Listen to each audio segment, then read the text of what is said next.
আল্লাহর মতো দয়াময় দুনিয়ার জমিনে আর কেউ নাই রে বাবা। দুনিয়াতে কেউ কারো উপরে দয়া দেখাতে পারে না।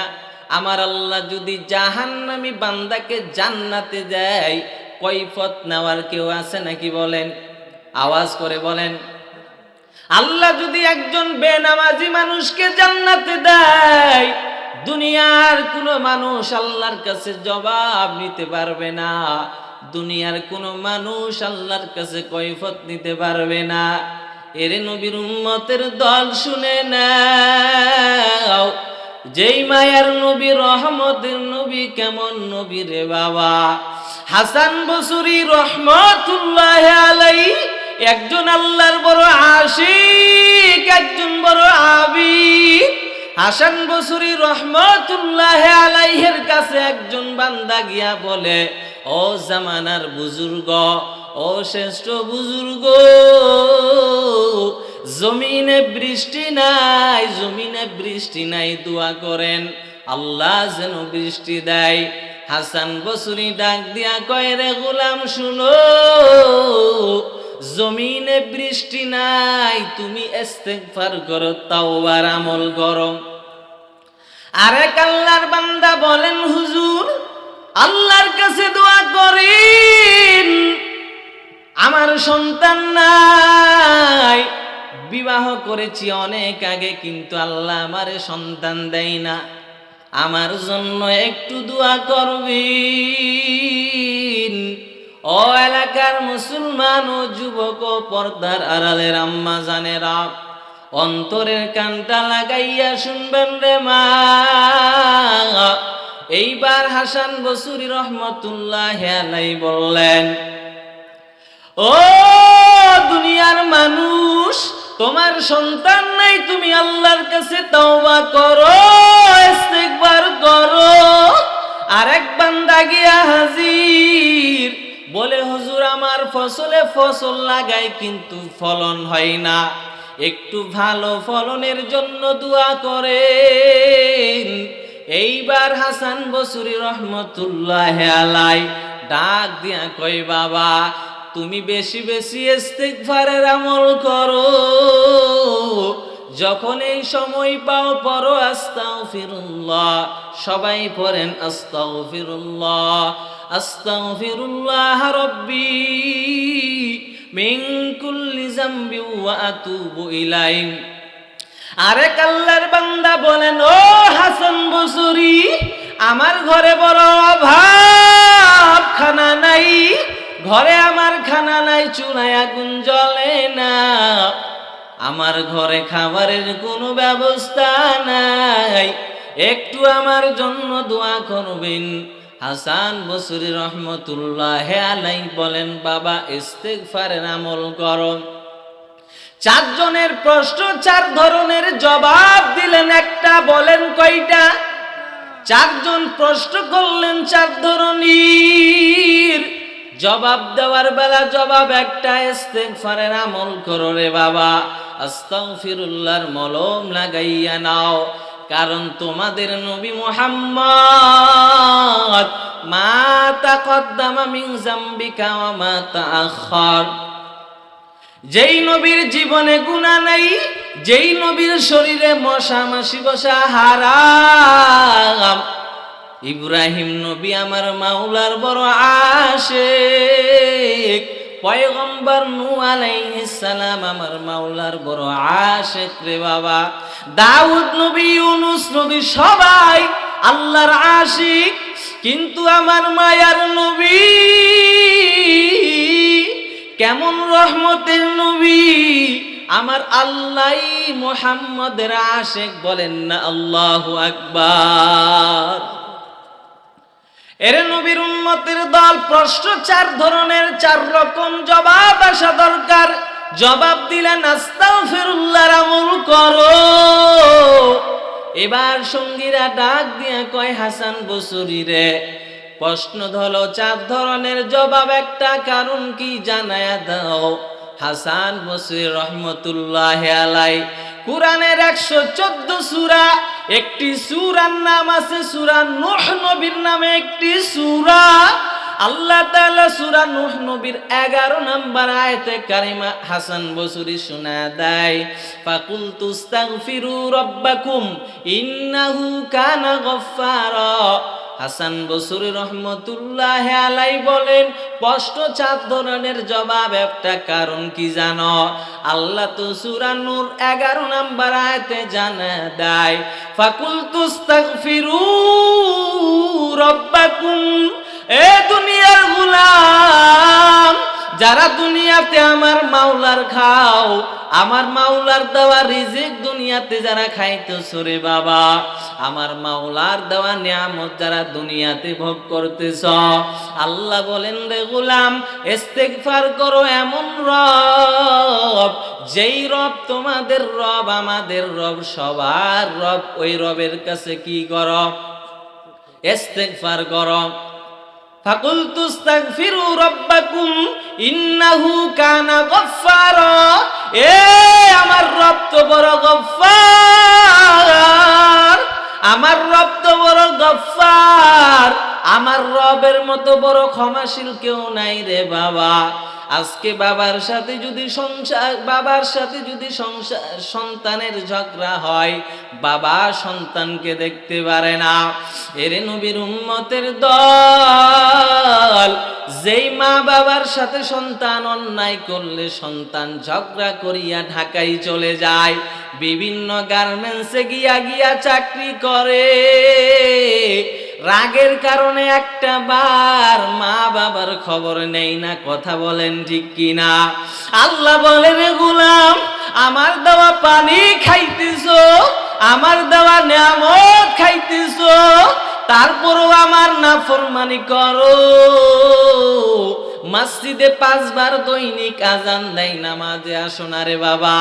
আল্লাহ যে বারবার ডাকে, এ বান্দা আসো, নামাজটা আদায় করো রে বাবা।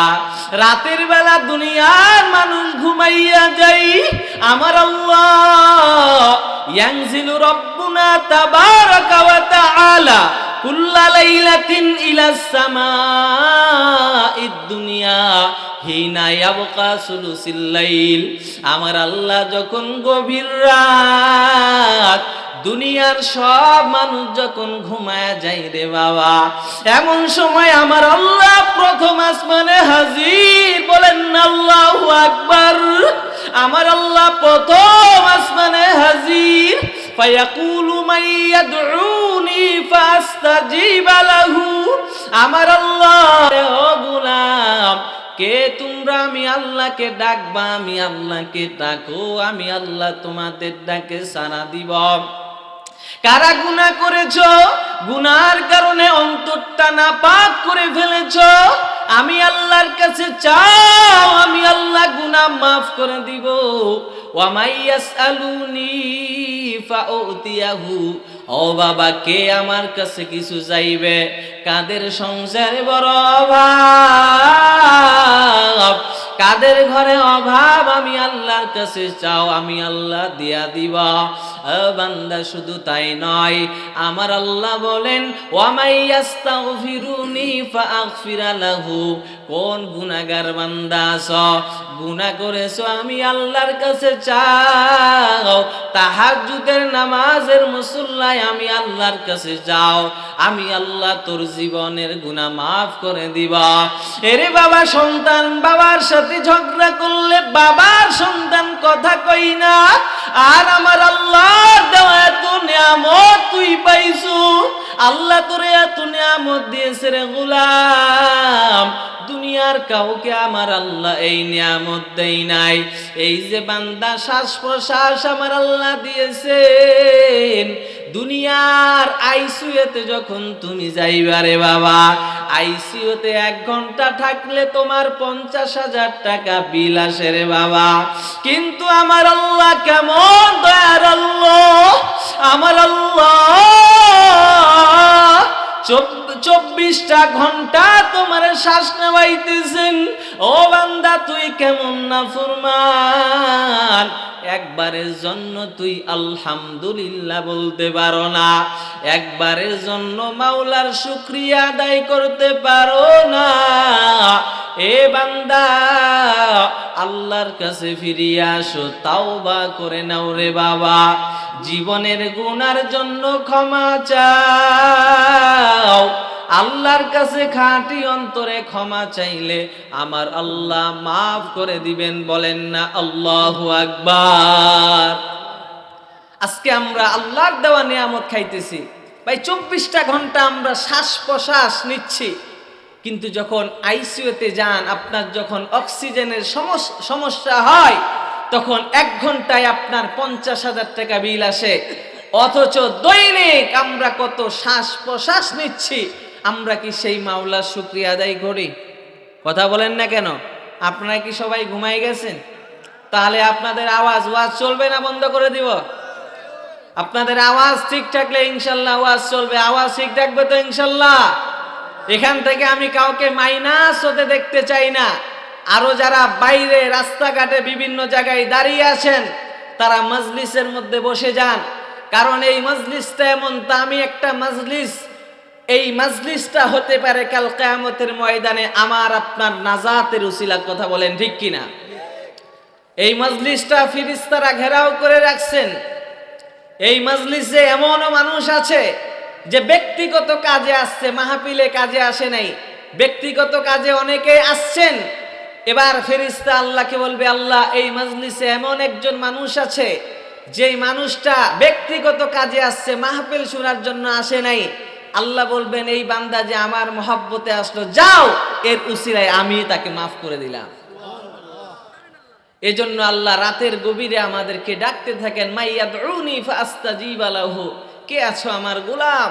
কারা গুনায় জর্জরিত, কারা ঋণে জর্জরিত, কাদের অভাব অনটন আছে, এই বান্দা আমি আল্লাহর কাছে চাও, আমি আল্লাহ তোমাকে ব্যবস্থা করে দিব। বলেন না সুবহানাল্লাহ। এর নবীর উম্মতের দল, এজন্য বলি ভাই, আল্লাহর কাছে ক্ষমা চাও, আল্লাহর কাছে তাওবা করো রে বাবা। যারা ইস্তিগফারের আমল করবে, মাল্লাজিমাল ইস্তিগফার জালাল্লাহু লাহু মিন কুল্লি যিকিন মাখরাজা, আমার আল্লাহ তার সব সংকীর্ণতা দূর করে দিবেন। আমার আল্লাহ তার সব সংকীর্ণতা দূর করে দিবেন। ওয়া রাযাকাহু মিন হাইসু লা ইয়াহতাসিব, এমন জায়গা থেকে আমার আল্লাহ রিজিক দিবেন বান্দা কল্পনাও করতে পারবে না। এর বান্দা তাকাইয়া দেখ, পয়গম্বর ঈসা আলাইহিস সালামের আম্মা জানেন নাম মারিয়াম আলাইহিস সালাম। কি নাম? মারিয়াম আলাইহিস সালাম। জাকারিয়া আলাইহিস সালাম যখন মারিয়াম আলাইহিস সালামকে ঘরের দরজা জানালা লাগাইয়া দিলেন, আমার আল্লাহ বেমৌসুমি ফল খাওয়াইছেন। কারণ আমার আল্লাহ তো বান্দার রিজিকের জিম্মাদার। বান্দার জন্মের আগে আমার আল্লাহ বান্দার রিজিকের ব্যবস্থা করে দিয়েছে। বান্দার জন্মের আগেই রিজিকের ব্যবস্থা করে দিয়েছেন কে বলে? আল্লাহ তাআলা। যে বান্দা, দুনিয়াতে তোমার যতটুকু রিজিক আছে, আমি আল্লাহ ততটুকু রিজিক তোমাকে ভক্ষণ করাইয়া এরপরে দুনিয়ার থেকে তোমাকে বিদায় দিব। তাহলে আমাদের রিজিক যতটুকু আছে, আমরা এর চাইতে বেশি খাইতে পারবো? আবার এর চাইতে কম পারবো? মানুষের মৃত্যু যেই সময় যেই টাইমে লেখা আছে সেই সময় হবে নাকি আগে পরে? বলেন, আগে পরে হবে? আগে পরে হবে না। এজন্য আমাদেরকে ইস্তিগফারের আমল করতে হবে, তাওবার আমল করতে হবে। এবার আসেন ইস্তিগফার সম্পর্কে আমি আপনাদেরকে একটি হাদিস বলি, যে হাদিসটা সহিহ মুসলিম শরীফে উল্লেখ আছে। আল্লাহর নবী সাল্লাল্লাহু আলাইহি ওয়াসাল্লাম তার সাহাবী আবু সাঈদ আল খুদরি এই হাদিসটা বর্ণনা করেছেন। সাহাবীর নাম কি বলেন? সবাই বলেন। আবু সাঈদ আল খুদরি রাদিয়াল্লাহু তাআলা আনহু এই হাদিসটা বর্ণনা করেছেন। তিনি বলেন, ওয়া আন আবি সাঈদ আল খুদরি রাদিয়াল্লাহু তাআলা আন আন্না রাসূলুল্লাহি সাল্লাল্লাহু আলাইহি ওয়াসাল্লাম قال إن إبليس قال لربه بعزتي وجلالي لا أبره ببني آدم ما دامت الأرواح فيهم। ইবলিস শয়তান রে চিনেননি আপনারা? ইবলিস শয়তান কেমন বুজুর্গ ছিল। আল্লাহর জমিনে এমন কোন জায়গা নাই যেই জায়গায় ইবলিস শয়তান সিজদা দেয় নাই। মাত্র আল্লাহর একটা হুকুম পালন না করার কারণে ইবলিস শয়তানে পরিণত হয়েছে। ইবলিস শয়তান এবার আল্লাহকে বলেন বিইজ্জাতি ওয়া জালালি লা আবরাহু বিবানি আদম মা দামাতিল আরওয়াহু ফিহিম। ইবলিস শয়তান এবার আল্লাহকে বলেন, আল্লাহ, বনি আদমের গায়ে যতক্ষণ পর্যন্ত রূহ থাকবে, বনি আদম যতদিন পর্যন্ত বেঁচে থাকবে, বনি আদমকে আমি ধোঁকা দিয়া দিয়া জাহান্নামে নিয়ে যাব। বলেন না নাউযুবিল্লাহ। নামাজের সময় হবে, বনি আদমকে মসজিদে যেতে দিব না। বনি আদমকে বিভিন্ন বাধাগ্রস্ত দিয়া, বিভিন্ন অজুহাত দিয়া নামাজ থেকে দূরে সরাইয়া দিব। ইবলিস যখন আমার আল্লাহকে এমন কথা কয়, তখন আমার আল্লাহ বলেন ফাকালা লাহুল্লাহ ফাবিইজ্জাতি ওয়া জালালি লা আবরাহু আগফিরু লাহুম মাস্তাগফারুনি। এরে নবীর উম্মতের দল, এবার আমার আল্লাহ ইবলিস রে ডাক দিয়া কই, রে ইবলিস, শুনে নাও, শুনে নাও, তুমি আমার বান্দাকে ধোঁকা দিয়া জাহান্নামে নিয়ে যাওয়া কথা সত্য, তবে বান্দা শুনে নাও, আমার বান্দা বারবার গুনাহ করে করে আমি আল্লাহর কাছে তওবা করে যদি ক্ষমা চাই, আমি আল্লাহর কাছে যদি তওবা করে মাফ চাই, আল্লাহ জীবনে যা করেছি করেছি, আর জীবনে গুনাহ করব না রে মালিক, আর অন্যায় করব না, আর গুনাহ করব না, মাফ করে দাও। আমার আল্লাহ বলে, রে বান্দা, আমার আল্লাহ মাফ চাইতে দেরি, চোখের কোনায় পানি আসতে দেরি, আমি আল্লাহ মাফ করতে দেরি করব না। এজন্য তো বলি ভাই, শুনে নাও, বনি ইসরায়েলের একজন বড় আবিদ, বনি ইসরায়েলের একজন বড় সন্ত্রাসী মানুষ, তার দৈনন্দিন কাজ হলো গুনার কাজ করা রে বাবা। অন্যায় করতে করতে, গুনাহ করতে করতে এত বড় জালেম হয়ে গেছে রে বাবা, এক পর্যায়ে মানুষ হত্যা শুরু করে দিল। মানুষ হত্যা করতে করতে করতে এক পর্যন্ত 99 জন মানুষ হত্যা করলেন। কয়জন? 99 জন মানুষ হত্যাকারী একজন না, বনি ইসরায়েলের মানুষ 99 জন মানুষ হত্যা করার পর, ও আমার কলিজার যুবক বৃদ্ধ বাবাজি, ও পর্দার আড়ালের আম্মা জানেরা, শুনে নেন, অন্তরের কানটা লাগাইয়া শুনেন রে মা। এমন হতে পারে এই মাহফিলটা আমার শেষ মাহফিল, বাড়িতে গিয়ে রাতে যখন ঘুমাই, সকালবেলা রুহটা আমার শরীরে আসবে কিনা জানা নাই রে বাবা।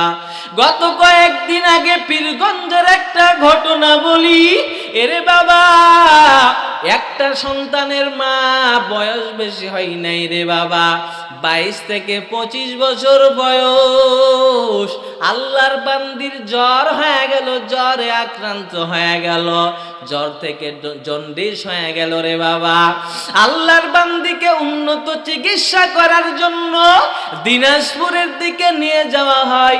রাতের বেলা মেডিকেলে কোনো ডাক্তার নাই, সকালবেলা ট্রিটমেন্ট হবে, এমন অবস্থায় যখন রোগীটারে রে, এমত অবস্থায় আল্লাহর বান্দি দুনিয়ার জমিন থেকে চির বিদায় নিল রে বাবা।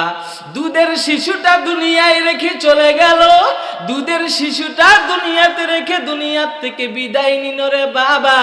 ওই আল্লাহর বান্দি কল্পনাও করতে পারে নাই আজকে আমার চিরবিদায়। ও মুসলমান, আমার আপনারও চিরবিদায় একদিন হয়ে যাবে, আমরাও কবরের বাসিন্দা হয়ে যাব। ও আল্লাহর গোলাম, ভালো করে শুনে নাও, ওই অন্ধকার কবর ভালো জায়গা না, ওই অন্ধকার কবর ভালো জায়গা না। যদি 2 দিনের জন্য ঢাকায় সফরে যাই, একটা ভালো করে আমরা ব্যাগ গুছাইয়া নেই, লঙ্গি কাপড় চোপড় সবকিছু নেই কিনা বলেন? কারণ ঢাকাতে 2 দিন 4 দিন থাকবো, কাপড়ের প্রয়োজন হবে। ওরে বান্দা, কবরে যে যাইবা, কবরের কি সামানা নিলা রে বাবা? অন্ধকার কবরে যে তুমি যাইবা, অন্ধকার কবরে তুমি যে আমলটা করছ, ওই আমলটা নিয়ে কি কবরে যাইতে পারবা? ওই আমলটা নিয়ে কি তোমার নাজাতের উসিলা হবে কিনা বড় টেনশন। এজন্য নবী বলেন, আল কবরু রওজাতুম মিন রিয়াজিল জান্নাহ আও হুফরাতুম মিন হুফারিন নার। কবর কারো জন্য জান্নাতের বাগান হয়ে যাবে, আর কারো জন্য জাহান্নামের গর্তে পরিণত হয়ে যাবে রে বাবা। ঈমান আর আমল নিয়ে যদি কবরে যাও, ওই কবর আপনার আমার জন্য জান্নাতের বাগান হয়ে যাবে।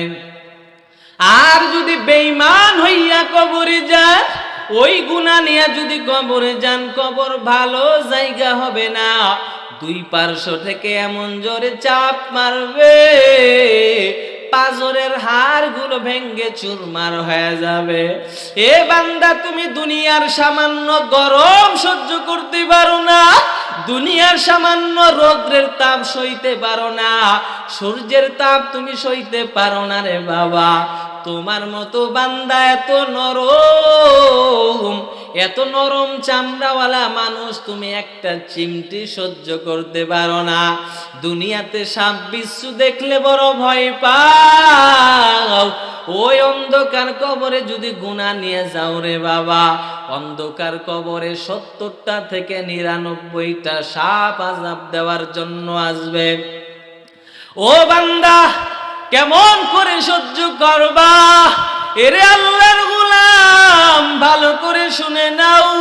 ও আমার কলিজার যুবক, রাতের বেলা যে ঘুমাও, কানের মধ্যে হেডফোনটা লাগাইয়া যে গান শুনতেছো রে বাবা, ওই রাতেই যদি তোমার মরণ হয়ে যায়, আল্লাহর কাছে কি জবাব দিবি একটু চিন্তা করো রে বাবা।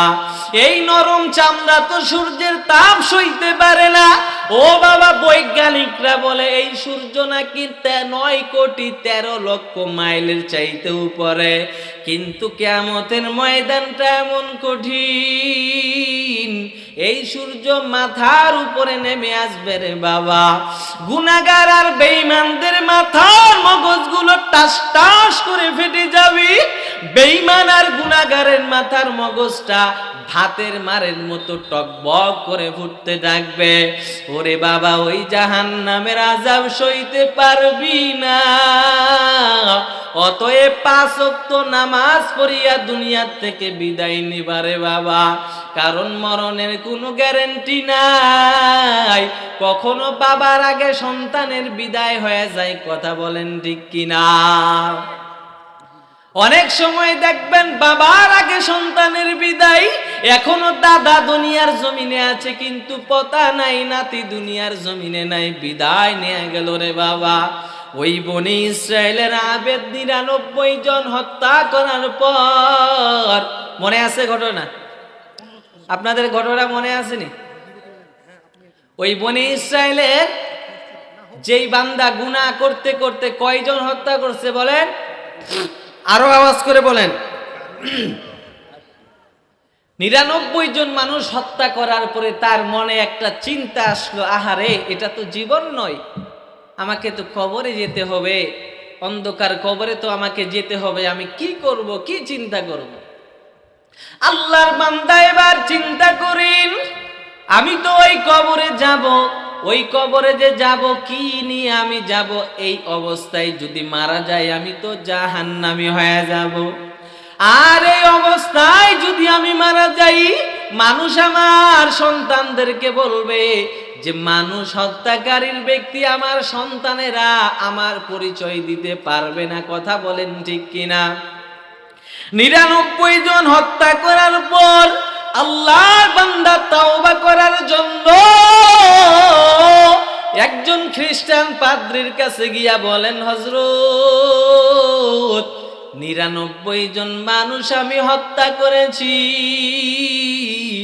আমার কি ক্ষমা পাওয়ার কোনো আশা আছে নাকি বলেন?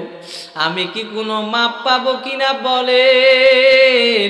আল্লাহর বান্দা বলেন, এ যুবক, 99 জন হত্যা করেছো, তোমার মতো গুনাহগার আল্লাহর কাছে ক্ষমা পাবে না। এবার আল্লাহর বান্দা মনে মনে সিদ্ধান্ত নেই, আমি যদি আল্লাহর কাছে ক্ষমা না পাই, আমি যদি আল্লাহর আযাব থেকে বাঁচতে না পারি, তাহলে তোমার মতো খ্রিস্টান পাদ্রীরে দুনিয়াতে রাখার আমার কোনো প্রয়োজন নাই। এক পর্যায়ে বনি ইসরায়েলের সন্ত্রাসী মানুষটা ওই খ্রিস্টান পাদ্রীকে হত্যা করিয়া 100 ঘর পূর্ণ করলেন। কয়টা ঘর? 100 জন খুনের আসামি হইয়া।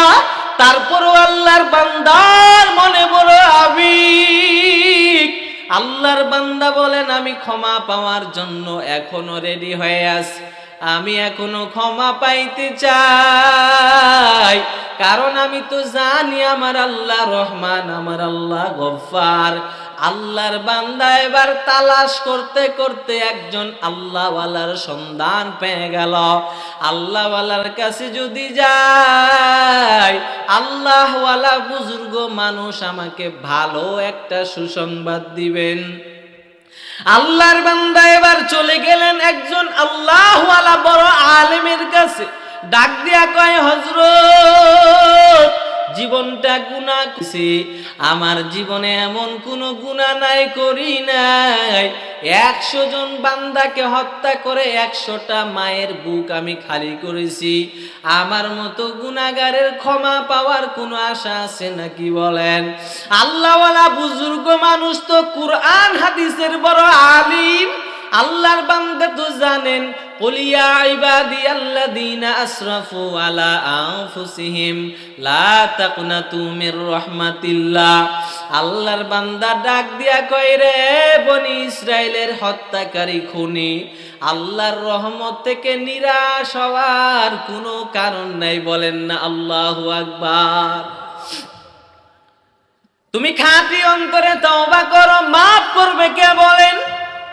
আল্লাহর বান্দা এবার তাওবা পড়াইয়া আল্লাহওয়ালা বুজুর্গ মানুষ এবার বলেন, ভাই শোনো, তুমি অমুক এলাকায় যাও যেখানে নেককার মানুষরা বসবাস করে, তোমার এলাকাটা সারিয়া দাও, আল্লাহওয়ালা দিনদার মানুষদের এলাকার সান্নিধ্য গ্রহণ করো। আল্লাহর কি কুদরত! ও ডিপ্পারা এলাকার মুসলমান, ও আমার কলিজার যুবক, ও বিদ্যু বাবাজি, ও পর্দার আড়ালের আম্মা জানেরা গো, গভীর মনোযোগ দিয়া শুনেন রে মা। এবার আল্লাহর বান্দা তাওবা করার জন্য নেককারদের এলাকার দিকে রওনা হয়ে গেল। কিন্তু আমার আল্লাহর বড় কুদরত, পথের মধ্যে আল্লাহর বান্দার ইন্তেকাল হয়ে গেল, আল্লাহর বান্দার সন্ত্রাসের মৃত্যু হয়ে গেল। এবার আসমান থেকে আসমানের ফেরেশতারা, জান্নাতের ফেরেশতারা তাকে জান্নাতে নিয়ে যাওয়ার জন্য রেডি। বলেন না আল্লাহু আকবার। এরে আল্লাহর গোলাম, এবার জান্নাতি ফেরেশতারা দুনিয়ার জমিনে আসিয়া বান্দার রূহটা নিয়ে যাওয়ার জন্য রেডি হয়ে গেল। জাহান্নামী আল্লাহর গোলাম, জাহান্নামী ফেরেশতারাও রূহটা নেওয়ার জন্য চলে আসলো। এবার জান্নাতি জাহান্নামী দুই ধরনের ফেরেশতারা দাঁড়াইয়া আছেন। জান্নাতি ফেরেশতাদের কথা হলো, এই বান্দা তো তাওবা করার জন্য আসছে, বান্দা তো দামি হয়ে গেছে, কারণ যারা আল্লাহর কাছে তওবা করার জন্য খালিস নিয়তে আসবে, আমার আল্লাহ তার জিন্দেগির তামাম গুনাহ মাফ করে দিবে। অতএব এই বান্দারে আমাদের হাতে দাও, এই বান্দাকে আমরা জান্নাতের মেহমান বানাইয়া দিব। জাহান্নামী ফেরেশতারা বলি, ও জান্নাতি ফেরেশতারা শুনো, ভালো করে শুনে নাও, এই বান্দা তাওবা করার জন্য রাস্তায় আছে, এখনো আল্লাহ ওয়ালার কাছে যাইতে পারে নাই, এখনো বান্দা তাওবা করতে পারে নাই। 100 জন আসামি 100 জন মানুষকে খুন করছে, 100 জন মানুষের হত্যাকারী বান্দা, 100 জন মানুষকে হত্যা করেছি। এই বান্দা তো জাহান্নামী হয়ে যাবি, এজন্য আমরা জাহান্নামে নিয়ে যাব। এবার দুই দলের মধ্যে যখন সংঘর্ষ বেজে যায়, ফয়সালা দেওয়ার জন্য আমার আল্লাহ আছে না নাই? আওয়াজ করে বলেন, ফয়সালা দেওয়ার জন্য আল্লাহ আছে না নাই? জান্নাতি ফেরেশতাদের কথা হলো যে বান্দা তো তাওবা করার নিয়তে বাড়ি থেকে বের হয়েছে, কথা বলেন ঠিক কিনা? অতএব তাকে আমরা কোথায় নিয়ে যাব? জান্নাতে নিয়ে যাব। আর জাহান্নামী ফেরেশতাদের কথা হলো সে তাওবা করার জন্য বের হয়েছে, কিন্তু এখনো তো তাওবা করে নেই। কথা বুঝতে পারলেন? তাওবা করার জন্য বের হয়েছে, কিন্তু এখনো কি করে নেই? তাওবা করে নেই। আবার কয়জন মানুষ হত্যা করছে? 100 জন। তাহলে কোথায় নিয়ে যাব? জাহান্নামে নিয়ে যাব। এই পর্যায়ে যখন তারা উভয় দলের মধ্যে সংঘর্ষ, আমার আল্লাহ তাআলা জিবরাইল আমিনকে ফয়সালা দিয়ে পাঠাই দিলেন, বলেন না সুবহানাল্লাহ। এই সময় আমার আল্লাহ জিবরাইল আমিনকে পাঠিয়ে দেয়। জিবরাইল আমিন ডাক দিয়া কয়, আল্লাহর বান্দার বাড়ি থেকে আল্লাহ ওয়ালার বাড়ি কত দূর মাপ দাও। কি বললেন? আল্লাহ ওয়ালার বাড়ি আর 100 জন হত্যাকারীর বাড়ি মাপ দাও। মুসলিম শরীফের মধ্যে হাদিসটা আসছে রে বাবা, মাপ দিয়ে দেখা গেল আল্লাহওয়ালার বাড়িটা অনেক দূরে, তার বাড়িটা কাছে। হিসাব অনুযায়ী জাহান্নামী হয়ে যাই, কিন্তু আমার আল্লাহ তো রহমান, আমার আল্লাহ তো গফফার, আমার আল্লাহ তো রহিম, আমার আল্লাহ রহমান। আমার আল্লাহ এবার কুদরতি হাত দিয়া আল্লাহওয়ালাদের রাস্তাটা আরো বড় করে দিয়া আল্লাহর বান্দাকে আল্লাহওয়ালার কাছে নিকটে বানায় দিলেন। এবার মাপ দিয়ে দেখা যায় আল্লাহওয়ালার বাড়ি কাছে। আমার আল্লাহর ফয়সালা, যেই বান্দা তাওবা করার নিয়ত করছেন, ওই বান্দা আল্লাহওয়ালার বাড়ির কাছে থাকার কারণে ওই বান্দাকে আমি আল্লাহ মাফ করে দিলাম। আল্লাহ তাআলা যখন জিবরাইল আমিনকে ফয়সালা দেওয়ার জন্য পাঠাইলেন, মাপ দিয়ে দেখলেন যে আল্লাহওয়ালার বাড়ি অনেক দূরে, তার বাড়িটা কাছে, মাত্র কিছুক্ষণ দূরে গেছে। তখন আল্লাহ তাআলা কি করলেন? আল্লাহ রব্বুল আলামিন দূরত্বটা কমিয়ে দিয়ে আল্লাহওয়ালার বাড়ির দূরত্বটা কাছে করে দিয়ে তাকে জান্নাত দান করলেন। সুবহানাল্লাহ। তাহলে আল্লাহর কাছে তওবা করলে, আল্লাহর কাছে ক্ষমা চাইলে আল্লাহ ক্ষমা করে কি করে না? বলেন। বেশি লম্বা সময় নিব না, সর্বোচ্চ 10 মিনিট আলোচনা করব, এরপরে কালেকশন করে ইনশাল্লাহ মুনাজাত দিয়ে দেব। শেষ পর্যন্ত থাকবেন তো ইনশাল্লাহ? কথা বলেন, থাকবেন তো ইনশাল্লাহ? এবার আসেন, 2 কারণে নারীরা জাহান্নামী হয়। বলেন কয় কারণে? জোরে আওয়াজ দেন। কয় কারণে? নারীদের জাহান্নাম থেকে মুক্তি পাওয়ার অন্যতম 2 কারণ। কয় কারণ? নারীরা যদি জাহান্নাম থেকে বাঁচতে চায়, তাহলে তাদেরকে 2টা কাজ করতে হবে। কয়টা কাজ বলেন?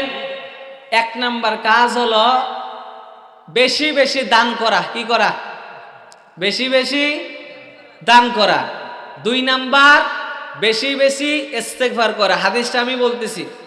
তাহলে বেশি বেশি দান করার ফজিলতের কারণে মহিলারা কোথায় যাবে? বলেন, জান্নাতে যাবে।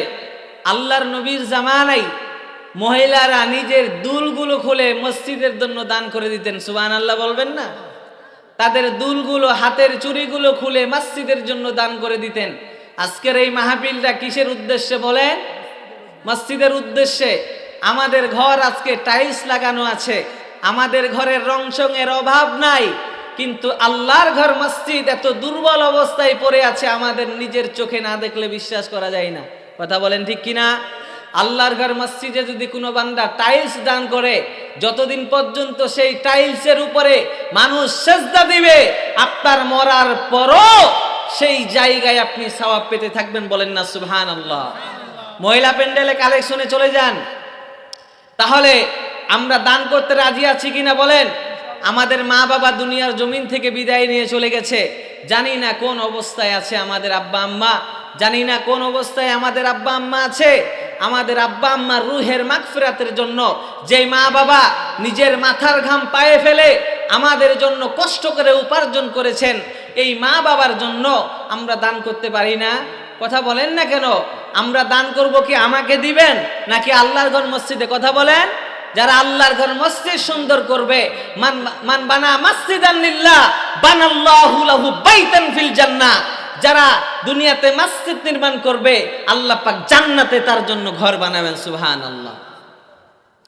এরে নবীর উম্মতের দল, এজন্য বলি আল্লাহর নবী বলেন, ইয়া মাশারান নিসা তাসাদ্দাকনা, হে মহিলাদের জামাতেরা তোমরা বেশি বেশি দান করো। ওয়া আকসিনাল ইস্তিগফার, বেশি বেশি ক্ষমা চাও, আল্লাহর কাছে ক্ষমা চাও। ফাকালাত ইমরাতুন মিনহুন্না জাজলাতুন ওয়া মা লানা ইয়া রাসূলুল্লাহ, এবার একজন মহিলা বললেন, ইয়া রাসূলুল্লাহ, মহিলারা বেশি জাহান্নামে যাওয়ার কারণ কি বলেন? এবার নবী ডাক দিয়া কয়, তুকসিন্নাল লানা ওয়া তাকফুন্নাল আশিরা, মহিলারা জাহান্নামে যাওয়ার কারণ হলো দুইটা। বলেন কয়টা? মহিলারা বেশি বেশি জাহান্নামী হওয়ার কারণ কয়টা বলেন? আওয়াজ করে বলেন কয় কারণ? দুই কারণের এক নাম্বার কারণ হলো তুকসিন্নাল লানা, আম্মা জানেরা বেশি বেশি অভিশাপ দেয়, লানত দেয়। একটু সমাজের মধ্যে যদি ঝগড়া বেজে যায়, তোমার ছেলে পানিতে ডুবে মরবে, তোমার সংসারে কোনোদিন আয় উন্নতি হবে না, এমন অভিশাপ আমাদের মা বোনেরা দেয় কিনা বলেন? দুই নাম্বার, ওয়া তাকফুন্নাল আশির, স্বামীর না শুকর আদায় করা। মা বোনেরা স্বামীর না শুকর আদায় করে। জীবনে আপনি স্ত্রীকে যতই আনন্দ দেন না কেন, স্ত্রীর প্রত্যেকটা মনের চাহিদা পূরণ করেন, একদিন যদি আপনি স্ত্রীর জন্য বাজার থেকে কিছু নিয়ে আসতে না পারেন, তাহলে স্ত্রী বলে, তোমার সংসারে যতদিন ছিলাম কোনোদিন তোমার সংসারে সুখ পাইলাম না। এমন মা বোন আমাদের সমাজে আছে না নাই? স্বামী বেচারা গরিব মানুষ, মানুষের বাড়ি কাজ করে দৈনিক 500 টাকা কামাই। বর্তমান সময় বাজার মূল্য এত বেশি পরিমাণ, 500 টাকা একটা সংসারে কিছুই না। কথা বলেন ঠিক কিনা? মা বোনেরা এবার স্বামীকে একটা জিনিস বলছে, স্বামী বেচারা কাজ করে স্ত্রীর জন্য 3 পিস কিনে আনছে। বলেন কি কিনে আনছে? 3 পিস অথবা শাড়ি কিনে আনছে। এখন স্ত্রী বলতেছে, পাশের বাড়ির ভাবির দিকে দেখো না কত সুন্দর 3 পিস দিছে, পাশের বাড়ির ভাবির দিকে দেখো না কত সুন্দর 3 পিস শাড়ি কিনে দিছে তার স্বামী তাকে, তুমি আমার জন্য ভালো কিছু আনতে পারো না? অথচ পাশের বাড়ির ভাবি শাড়ির দাম 2000 আর আপনি কিনছেন 3000 টাকা দিয়ে, অথচ আপনার সেখানে বদনাম করলো। কি করলো? বদনাম করলো। এজন্য নবী বললেন, স্বামীর নাশুকর আদায় করার কারণে মহিলারা বেশিরভাগ কোথায় যাবে বলেন? জাহান্নামে যাবে। আর এই জাহান্নাম থেকে বাঁচার উপায় কয়টা বলেন? 2টা। জাহান্নাম থেকে বাঁচার উপায় কয়টা? 2টা। 1 নাম্বার বেশি বেশি দান করা, 2 নাম্বার বেশি বেশি ইস্তেগফার করা। আস্তাগফিরুল্লাহ রাব্বি মিন কুল্লি যামবি ওয়া আতুবু ইলাই। ইস্তেগফার সম্পর্কে একটি ঘটনা বলেই আজকে আমি আমার আলোচনা শেষ করে কালেকশন করে দোয়া, সবাই দোয়া করে যাবেন তো ইনশাআল্লাহ? কথা বলেন, সবাই মুনাজাত করে যাবেন তো ইনশাআল্লাহ? এরে নবীর উম্মতের দল, ইস্তেগফার বড় দামি আমল, ইস্তিগফার বড় শ্রেষ্ঠ আমল, এর মতো দামি আমল আর কিছুই হতে পারে না রে বাবা। পয়গম্বর মুসা আলাইহিস সালাম কেমন দামি পয়গম্বর, যেই পয়গম্বর আল্লাহকে বলে, আল্লাহ তোমাকে দেখতে চাই। আল্লাহ বলেন, লাং তারানি, ও মুসা আমি আল্লাহকে তো দেখা যাবে না। পয়গম্বর মুসা বলে, আল্লাহ তোমাকে দেখবই দেখব। এরে নবীর উম্মতের দল, এবার মুসা আলাইহিস সালাম কেমন জলিলুল কদর একজন পয়গম্বর। মুসা নবীর জামানায় একটা ঘটনা, জমিনে কোনো বৃষ্টি নাই, কোনো বৃষ্টি নাই। এবার মুসা নবীকে এলাকার মানুষ বলে, ও পয়গম্বর মুসা, বৃষ্টির জন্য একটু আল্লাহর কাছে দোয়া করেন। পয়গম্বর মুসা আলাইহিস সালাম ৭০,০০০ মানুষ নিয়ে রওনা হয়ে গেছেন। খালি একটা ময়দানে রওনা হবার পর পয়গম্বর মুসা আলাইহিস সালাম আল্লাহর কাছে দোয়া করে, আল্লাহ জমিনে বৃষ্টি নাই, বৃষ্টি দাও। ও আল্লাহ, বৃষ্টির কারণে জমিনে কোনো ফসল হয় না রে আল্লাহ, বৃষ্টি দিয়া জমিনটারে শীতল করে দেন এরে নবীর উম্মত। এবার পয়গম্বর মুসা আলাইহিস সালাতু ওয়াস সালাম আল্লাহর কাছে যখন দোয়া করলেন, আমার আল্লাহ এবার গায়বী আওয়াজ ডাক দিয়া কয়, মুসা, তোমার ময়দানে এমন একজন গুনাহগার ব্যক্তি আছে, যেই বান্দা অনবরত 40 বছর গুনাহ করছে। কয় বছর? ও মুসা, বৃষ্টি না দেওয়ার কারণ হলো এই মাজলিসের মধ্যে এমন একজন গুনাহগার আছে, যেই গুনাহগার 40 বছর অনবরত জিনার গুনাহ করেছে। ওই জানাকার যদি উঠে না যায়, এই জমিনে আমি আল্লাহ বৃষ্টি দেব না। এবার মুসা নবী ধমক দিয়া কয়, বেঈমান, 40 বছরের গুনাহগার মজলিস ছেড়ে চলে যাও। তুমি মজলিসে থাকলে আল্লাহ বৃষ্টি দিবে না। ও গুনাহগারের দল, জলদি ভেগে যাও, ভেগে যাও। যদি নিজ ইচ্ছায় না উঠো, আল্লাহর থেকে নাম ঘোষণা করিয়া কান ধরে তোমাকে উঠাইয়া দিব। এবার গুনাহগার তো জানে আমি গুনাহগার। গুনাহগার মাথার সামনে একটা রুমাল ফালাইয়া কান্নার আওয়াজ আল্লাহর কাছে ক্ষমা চায়, ও মালিক, জীবনে আর কোনোদিন গুনাহ করব না রে আল্লাহ। 40 বছর অনবরত গুনাহ করেছি, আমার মতো বড় গুনাহগার জাহান্নামের আসামি কেউ নাই। ও আল্লাহ, তুমি আমার কারণে বৃষ্টি দিবা না বুঝলাম।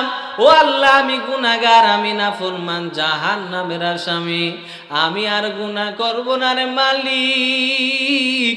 চোখের পানি ফালাইয়া যখন আল্লাহর বান্দা আল্লাহর কাছে ক্ষমা চায়, আমার আল্লাহ বান্দা চোখের পানি ফালাইতে দেরি, জমিনে বৃষ্টি দিতে দেরি করে নাই। আল্লাহু আকবার। এবার মুসা নবী আল্লাহকে বলেন, আল্লাহ, তুমি না জমিনে বৃষ্টি দিবা না, কেন বৃষ্টি দিলা বলো? গুনাহগার তো এখনো জমিন থেকে উঠে যায় নাই, গুনাহগার তো এখনো মজলিস ত্যাগ করে নাই। কিন্তু ওই যে বললাম, গুনাহগার রুমালটা বিছাইয়া চোখের সামনে রুমালটা দিয়া চোখের পানি ফেলে যে আল্লাহর কাছে তওবা করছে, গোপনে যে আল্লাহর কাছে কান্না করছে, দুনিয়ার কাউকে জানাইতে দেয় নাই। ও বান্দা, ফজরের নামাজ পড়ার পর মসজিদে যখন সবাই চলিয়া যায়, তুমি ফজরের নামাজের পর মসজিদের মুসল্লায় বসিয়া তুমি আল্লাহর কাছে দোয়া করবা, আল্লাহ, জীবনে অনেক গুনাহ করেছি, আর গুনাহ করব না, কবুল করবে কে বলে? এবার জমিনে বৃষ্টি পড়া শুরু করছি। মুসা নবী বলে, আল্লাহ, তুমি বৃষ্টি দিবা না, গুনাহগার উঠলো না, বৃষ্টি দিলা কেন? আল্লাহ ডাক দিয়া কয়, রে মুসা, তুমি কি জানো না আমি গফফার? এ মুসা, তুমি কি জানো না আমি সাত্তার, আমি আল্লাহুল গায়ুব? এরে মুসা, তুমি কি জানো না আমার মতো রহমান কেউ নাই, আমার মতো দয়াময় কেউ নাই। এক আল্লাহর বান্দা জীবনে আল্লাহর কোনো হুকুম আহকাম মানে নাই। কিয়ামতের ময়দানে আমার আল্লাহ বলে, জাহান্নামী জাহান্নামে ভেগে যাও। জাহান্নামী একটা দৌড় দিয়া জাহান্নামের দিকে ভেগে গেল। আল্লাহ ডাক দিয়া কয়, আব্দুল কুদ্দুস, জীবনে জাহান্নাম দেখছো? বলে দেখি নাই। বলে জাহান্নাম যে দেখো নাই, জাহান্নামে কেন দৌড়াইলি বলো? বান্দা জাহান্নামের দিকে তাকায়। আল্লাহর বান্দা বলেন, রে মালিক, জীবনে তোমার একটা হুকুম আমি মানতে পারি নাই রে আল্লাহ, আজকে একটা হুকুম হলো তোমার মানি। বলেন না আল্লাহু আকবার। আল্লাহ বলে, জিবরাইল এই বান্দাকে জান্নাত দান করে দেন। আল্লাহু আকবার। আরেক আল্লাহর বান্দা, এই বান্দা গুনাহ করে করে আল্লাহর জাহান্নামে হয়ে গেছে। আল্লাহ ডাক দিয়া কয়, রে গোলাম জাহান্নামে চলে যাও। আল্লাহর বান্দা জাহান্নামের দিকে এক পাও আগায়, আবার এক পাও পেছনের দিকে ফিরে, এক পাও আগায়, দুই পা পিছনের দিকে ফেরার পর আল্লাহ তাআলা জানা দেয়, ও গোলামের ঘরের গোলাম, দুনিয়াতে থাকতে আমি আল্লাহর একটা ইবাদত করো নাই, তুই তো না ফরমান জাহান্নামের আসামি, জাহান্নামে ভেগে যাও। আল্লাহ ডাক দিয়া কয়, রে গোলাম জাহান্নামে দ্রুত যাও। আল্লাহর বান্দা এক পা সামনের দিকে আগায় আর দুই পা পেছনের দিকে মাওলার দিকে তাকায়। আল্লাহ এবার ডাক দিয়া কয়, গোলাম এক পা সামনে আগাও, দুই পা পেছনের দিকে ফিরাও, কারণটা কি জানতে চাই। এবার বান্দা বলেন, ও দয়ার মালিক, আমি তো জানি তোমার নাম রহমান, তোমার নাম রহিম, আমি তো জানি তোমার নাম গফফার। ও আল্লাহ, আমি তাকাইয়া আছি, বারবার পেছনে তাকাই। তোমার যদি রহম হয়, তোমার দিলটা যদি নরম হয়ে যায়, তাহলে আজকে এই কঠিন মুসিবত থেকে আমি জান্নাতি হতে পারবো। আল্লাহ পাক বান্দার এই হৃদয় বিদারক ঘটনা শোনার পর আমার আল্লাহ বলে, বান্দা যাও যাও, আমি আল্লাহ তোরেও জান্নাতের মেহমান বানায় নিলাম। সুবহানাল্লাহ। তাহলে আমরা সবাই জান্নাতে যেতে চাই কি চাই না বলেন? আল্লাহর ঘর মসজিদ, আর সময় নিব না, আপনাদেরকে কষ্ট দিব না। আল্লাহর ঘর মসজিদ উন্নয়নের জন্য এমন 10 জন ব্যক্তিকে দেখতে চাই যারা 1000 করে টাকা মসজিদে দান করবেন। যে আগে নাম লেখাবেন, এই রাতেই যদি তার মরণ হয়ে যায়, এই